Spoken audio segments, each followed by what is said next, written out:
It is the giving season, and for those who are able to do so, there are ways to maximize your giving dollars. Our money expert, Dustin Smith from Wealth Enhancement Group, joins us live now. Good morning, Dustin.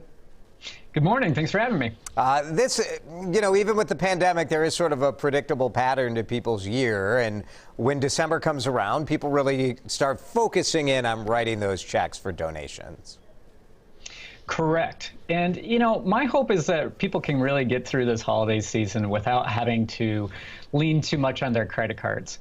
And the reason why I say that is, as a financial advisor, I see time and time again how difficult it is to unbury yourself from credit card debt once it starts going.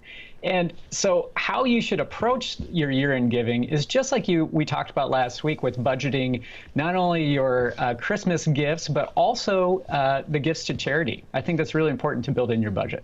And we know, Dustin, a couple years back, the law changed, the tax laws changed, and regarding the tax implications. And this is important to understand that because it perhaps means that you can give more at a certain time than you would have otherwise. Yeah, great point, Heather. And the reason why this is happening is that a new tax law went into place at the end of 2018 that really changed the way people take itemized deduction, or I should say, change the amount of the standard deduction. And what I mean by this is that, most Americans right now are not really getting an additional tax benefit for giving to charity. That doesn't mean that you shouldn't do so, but it should maybe mean that you might want to think about the timing of your gifts. Because one thing that you could do is potentially give your 2021 gift and your 2020 gift in the same calendar year.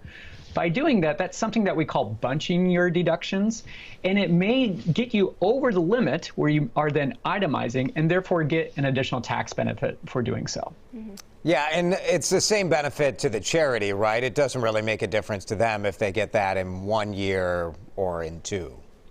Yeah, a lot of charities have been adapting to this new tax law, so they're getting used to people maybe doubling up or their gifts in 1 year. And another thing charities are getting used to is working with retirees. So for example, if you're over 70 and a half, you very well might want to consider using your traditional IRA to give directly to a charity via something we call a qualified charitable distribution. It's a really slick way that you can get some tax benefit and the charity can get some money. So I encourage you to speak with your advisor or tax preparer about that as well. And there are some easy ways to do the research. There's a lot of organizations out there, even here in Minnesota, that will break down the numbers of these charities, and if you're looking for something specific. Yeah, I think people typically give to charities that they know, right? Maybe it's their house of worship, or maybe it's something that's directly benefit a friend or family member. However, I always encourage people to take that extra step and go to a site such as Charity Navigator, where you can learn about not only what they do, but how much of your dollar actually goes to that cause that you're hoping to give to. Smart. Dustin Smith, thank you.